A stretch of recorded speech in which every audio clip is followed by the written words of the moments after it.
आसामी नहीं आती है। Thank you very much. मैं तो ये सोच के आया था कि आप लोग सवाल करेंगे और मुझे उसका जवाब देना है। जब देश में प्रधानमंत्री अपने मन के अलावे और किसी की बात नहीं सुनते हो तो बोलना मुश्किल हो जाता है। लेकिन मैं फिर भी बोलूंगा, क्योंकि ये धरती भूपेन हजारिका की धरती है और मैं अपने मन की बात नहीं करूंगा, मैं जन की बात करूंगा और देश की बात करूंगा। आप सब लोग यूथ हैं ज़्यादातर, वैसे जो एज में यूथ नहीं है उनके बारे में अंग्रेजी में एक फ्रेज है, age is number, young is feeling. तो आप सब हमारे लिए यूथ हैं, क्योंकि इतना खतरा उठा करके आप इस हॉल में आए हैं, इसलिए मैं आप सबको यूथ मानता हूं। अब आप खुद ही इस बात को समझ लीजिए कि इस देश में सुनना और सुनाना कितना मुश्किल हो गया है। मेरे बोलने से पता नहीं कुछ लोगों को क्या होता है, वो ना मुझे सुनना चाहते हैं ना मुझे बोलने देना चाहते हैं। अरे भाई, मेरी नहीं तो कम से कम प्रधानमंत्री की सुन लो। उन्होंने कहा है डिजिटल इंडिया। अब बताइए, डिजिटल इंडिया में आप किसी को बोलने से रोक सकते हैं?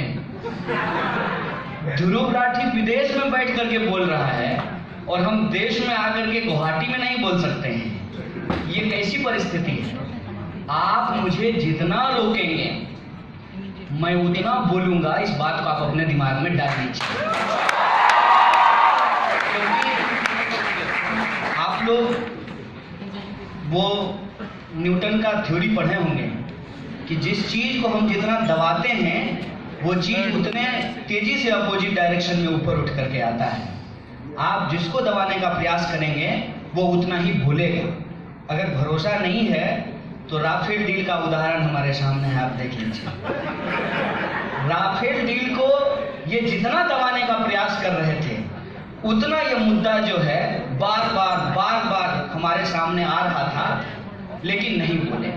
अब जब एक बात को दबाया तब दूसरी बात निकल करके सामने आ गई कि रिलायंस को ही टेंडर क्यों मिला, रिलायंस को ही ठेका क्यों दिया गया। और तीसरा झूठ निकल करके आया जब फ्रांस के पूर्व राष्ट्रपति ने कहा कि सरकार ने ही नाम सुझाया था। मैं यही सवाल पूछता हूं, जब आप सरकार हैं तो टेंडर सरकारी कंपनी को क्यों नहीं दिया गया? ये सवाल मैं आपसे पूछना चाहता हूं। संसद भवन चल रहा है हमारे टैक्स के पैसों से, जनता के टैक्स के पैसों से। सरकार वेतन लेती है हमारे टैक्स के पैसे से, पर एक एक करके इस देश के सरकारी संस्थानों को बर्बाद किया जा रहा है। कि कोई व्यक्ति यदि किसी को पढ़ाना चाहता है और निजी स्कूल खोलना चाहता है वो खोले, इसमें कोई दिक्कत नहीं है। कोई व्यक्ति या कोई संस्था, कोई कंपनी यदि लोगों का इलाज करना चाहती है तो वो हॉस्पिटल खोले। लेकिन ये कोई कह दे कि सरकारी संस्थाएं बेकार होती हैं और प्राइवेट संस्था बहुत अच्छी होती है, फिर तो इस देश में सरकार की भी जरूरत नहीं है। और डेमोक्रेसी को धीरे धीरे आप मोबोक्रेसी में कन्वर्ट कर रहे हैं। रियलिटी से कोई मतलब नहीं है, परसेप्शन को फैला रहे हैं। और ये परसेप्शन बनाया गया है कि सरकारी कंपनियां परफॉर्मिंग नहीं होती हैं। ये डेटा क्या कहता है?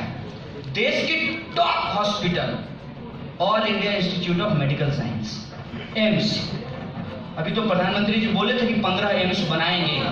ये डेटा है कि इस देश की बेस्ट यूनिवर्सिटी जेएनयू है, और ये हम नहीं कह रहे हैं। बेस्ट हॉस्पिटल के बारे में कोई चर्चा नहीं कर रहे हैं, बेस्ट मैनेजमेंट स्कूल के बारे में कोई चर्चा नहीं कर रहे हैं, बेस्ट जो है साइंस के इंस्टीट्यूट के बारे में कोई चर्चा नहीं कर रहे हैं। ये परसेप्शन क्यों क्रिएट किया गया? रियलिटी क्या है? रियलिटी ये है कि इस देश में टोटल एनपीए 10 लाख करोड़ से ज्यादा हो गया है, 10 लाख करोड़। और उसको प्राइवेट इसलिए किया जा रहा है कि जितना एनपीए दिया गया है उसके बारे में कैग जो है कोई जांच नहीं कर सके। तो दुनिया के 15 देशों में 30 रुपए प्रति लीटर जो है पेट्रोल बेच रही है और भारत में 90 रुपए प्रति लीटर पेट्रोल बिक रहा है। वॉइस ऑफ डिसेंट को क्यों आप दबाना चाहते हैं? जो फैक्ट है आप उसको क्यों दबाना चाहते हैं? क्यों इस देश के रियल इश्यूज पे चर्चा नहीं होती है? रियल इश्यूज पे इसलिए चर्चा नहीं होती है, एक, इनको लोकतंत्र में कोई भरोसा नहीं है। कोई इंडिविजुअल खड़ा होकर के ये नहीं कह सकता कि हम 50 साल राज करेंगे। डेमोक्रेसी में जनता डिसाइड करेगी कि कौन जीतेगा और कौन हारेगा। डेमोक्रेसी का मतलब ये होता है कि आप जब अपोजिशन में थे तो सरकार के फेलियर पे आपने सवाल उठाया और जनता ने जो आप पे भरोसा दिखाया और जो उस वक्त की सरकार थी उसको सबक सिखाया कि नहीं भाई आप ठीक से काम नहीं कर रहे हैं, इसलिए आप सत्ता से बाहर जाइए, हम नया विकल्प लेकर के आए हैं। तब जनता ने अपना एक नया विकल्प चुना है। हर वक्त ऐसा हुआ है। अगर इस देश में पार्लियामेंट्री डेमोक्रेसी है और पार्लियामेंट्री मोड ऑफ इलेक्शन में हम प्रधानमंत्री नहीं चुनते हैं, हम अपना अपना मेंबर ऑफ पार्लियामेंट चुनते हैं। और वो जो हमारे मेंबर ऑफ पार्लियामेंट होते हैं वो जाते हैं, जिनका नंबर ज्यादा होता है उनका सरकार फॉर्म होता है, उनकी पार्टी की या उनके अलायंस का सरकार फॉर्म होता है कि आप पार्लियामेंट्री डेमोक्रेसी से चुन करके आए हैं। पार्लियामेंट्री मोड ऑफ इलेक्शन में यदि आप परफॉर्म नहीं करेंगे तो जनता अपना अलग विकल्प चुनेगी और ये हमेशा से होते रहा है। इसीलिए तो हर बार 5 साल में इलेक्शन होता है, नहीं तो फिर इलेक्शन करने की क्या जरूरत थी। पार्लियामेंट्री मोड ऑफ इलेक्शन में हम मेंबर ऑफ पार्लियामेंट चुनते हैं, वो जाते हैं, जिनका बहुमत होता है वो सरकार बनाते हैं। फिर वो जो घोषणा पत्र जनता के बीच में लेके गए थे उस पर यदि वो परफॉर्म करते हैं तो उनको दोबारा जो है मौका मिलेगा, यदि परफॉर्म नहीं करते हैं तो फिर उनको निकाला जाएगा। और देश के जो बेहतरीन राज्य हैं, चाहे आप केरल का उदाहरण ले लीजिए या दूसरे राज्यों का, वहाँ यही होता है कि हर 5 साल में सरकार जो है वो बदल जाती है। आरबीआई कह रही है कि सारे के सारे पुराने नोट वापस आ गए। अब उनके डिफेंस में देखिए क्या कहते हैं। डिफेंस में कहते हैं कि इनकम टैक्स देने वालों की संख्या बढ़ गई। ये जो रियलिटी है कि किसानों को उनके एमएसपी नहीं मिल रहे हैं, मजदूरों को न्यूनतम मजदूरी नहीं मिल रही है। किसी भी संस्थान में जाइए और पूछिए कि मिनिमम वेज कितना है, आपको बता देगा कि नहीं मिल रहा है। ओवर टाइम लोगों के नहीं मिलते हैं। सरकार का कानून है कि यदि 8 घंटे के बाद आप 1 मिनट भी काम करते हैं तो आपको 2 मिनट का पैसा दिया जाएगा। ये ओवर टाइम का कानून है सरकार का। किसी को भी ओवर टाइम नहीं मिल रहा है। ये जो मेहनत की लूट है जनता की, यह जो लोगों के सपने चुराए जा रहे हैं देश के भीतर, इसी बात को दबाने के लिए देश के भीतर हिंदू मुसलमान किया जा रहा है, मंदिर मस्जिद किया जा रहा है, नेशनल एंटी नेशनल किया जा रहा है, अर्बन सेमी अर्बन तरह तरह का नक्सलियों का क्लासिफिकेशन किया जा रहा है।